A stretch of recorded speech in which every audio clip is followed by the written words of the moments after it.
Eric, KB was just in here and said that the president of the United States could have told him to not shoot the ball, but he'd still shoot the ball. Just what do you think about that kind of mentality and his performance overall tonight?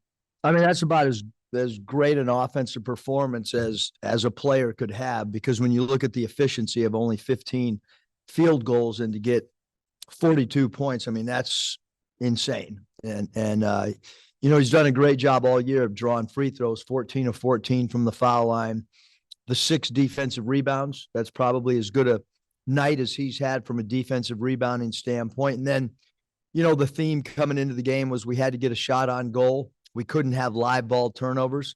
And he did a great job. I mean, he played 37 minutes and 34 seconds and didn't have a turnover while he scored 42 points. Kind of unheard of, to be honest. Coming into the game that this might be a game that he would be able to have success, maybe not 42 points, but have success? Or did you notice early in the game where he was really feeling it? Yeah, I mean, we ran a couple things for him early, and then we started really running stuff for him, late. But the ball has to have eyes against Missouri. You're not going to beat them off the dribble. And KB had a lot of, feet set threes as well.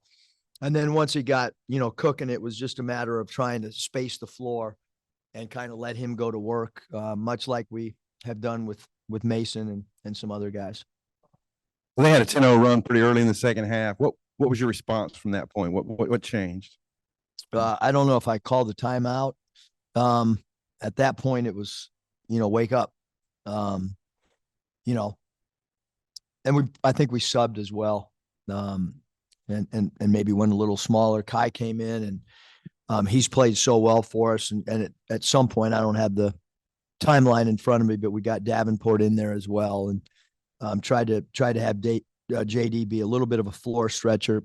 But yeah, it was, we got to guard better. We got to share the ball more. And then I thought we played really good in the second half. After those first 4 minutes of the second half was disastrous. Caleb was in here. He said that it was the toughest year of basketball in his life. Just kind of for you as well, just kind of how will you look back at a performance like this in a season like this? Yeah, I mean, the season's not over, so I don't know how I'll look back on it. I think this is a basketball team that has really, really improved. I think we're playing, it's not, I think it's a fact that we're playing our best basketball of the year right now. So I don't know how I'll feel, because we still got basketball to play.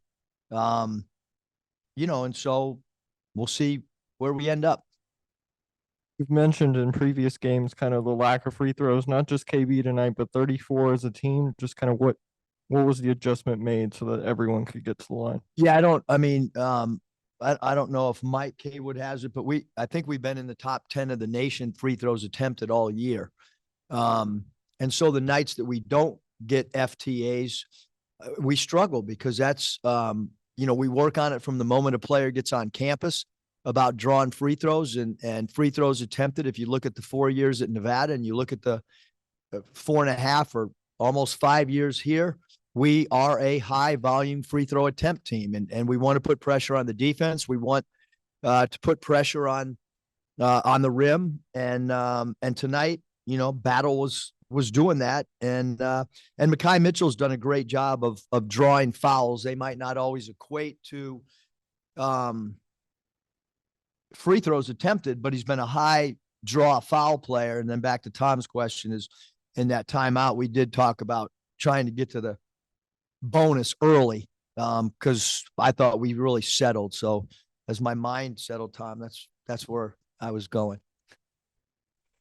Yeah, last game you guys scored, I believe it was 56 points in the paint against them. Tonight you got 26. Can you just talk about, was it more of a shift in focus from your guys' point of view to try to beat them from the perimeter, or was it kind of something Missouri did to kind of force you guys? Yeah, I think Missouri kept the lane a little bit more clogged. They were helping off the corners a little bit more, and once we saw that adjustment, we're a team that tonight shot the three well, and we had more space and time to shoot the three. And look, if our team makes 10 threes and we get to the foul line, that's a really good formula for us. And they did a good job of taking away what was our strength, in Columbia, which was paint points and zone 1 scoring. And we did a great job tonight of getting into the teeth of the defense where there was an extra defender and then finding open guys. And that's why I'm assuming it's a SEC high for us, 10 threes. And yeah, it was a good adjustment by the players, understanding, recognizing that the extra pass was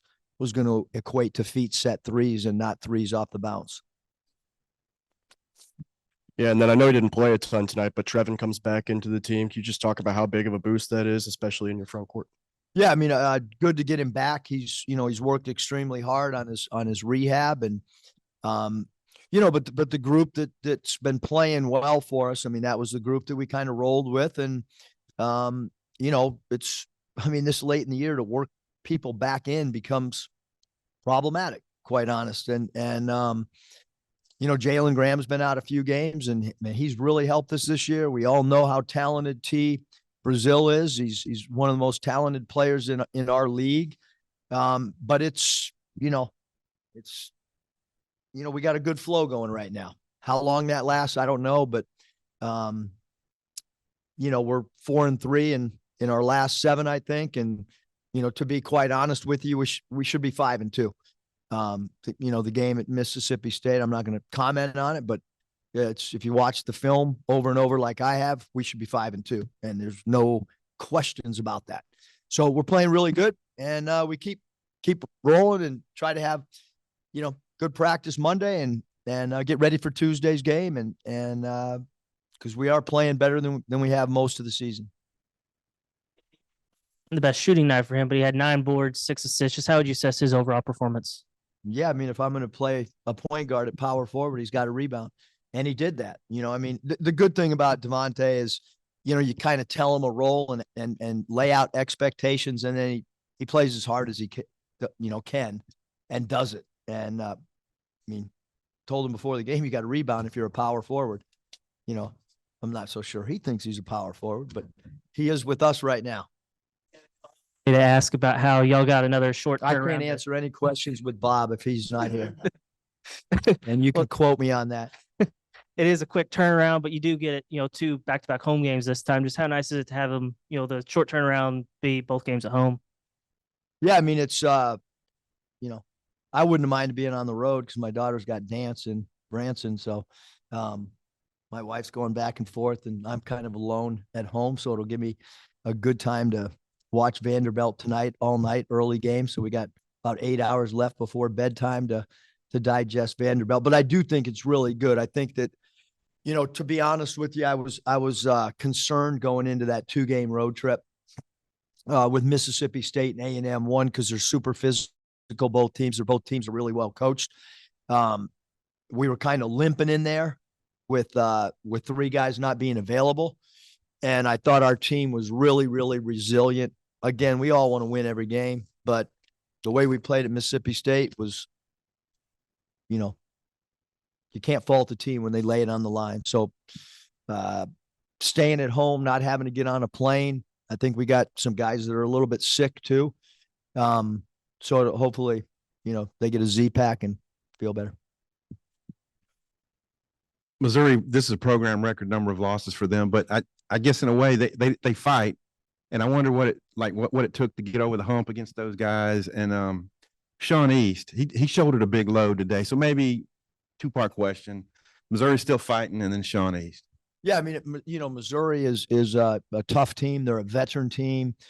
You look at their lineup, and Noah Carter, a starter back from last year, Nick Honor, a starter back from last year, Sean East, a starter back from last year.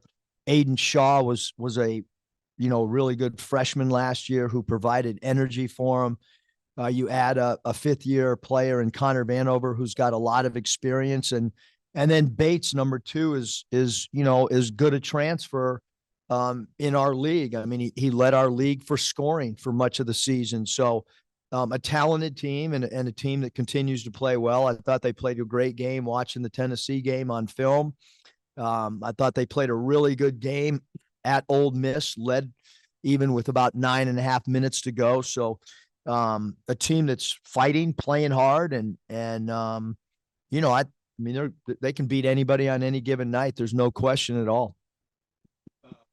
only fellow we both know wanted to know if you've seen any of Vanderbilt yet, and facing Jerry Stackhouse and Vandy on Tuesday. Yeah, Vanderbilt, the two guards, Manjon is really good. T. Lawrence is a guy that can really score the ball. He's got good length. Transfer from Notre Dame that's done a good job for him. And like I said, I'll really dive into their, I watched the end of the Florida game just now before I came in here and before I did radio. But I got a lot of time with no distractions. Dogs are at Hounds Lounge, Danielle and Mariah and Branson. So 0 distractions for me not to be ready to rock and roll Tuesday.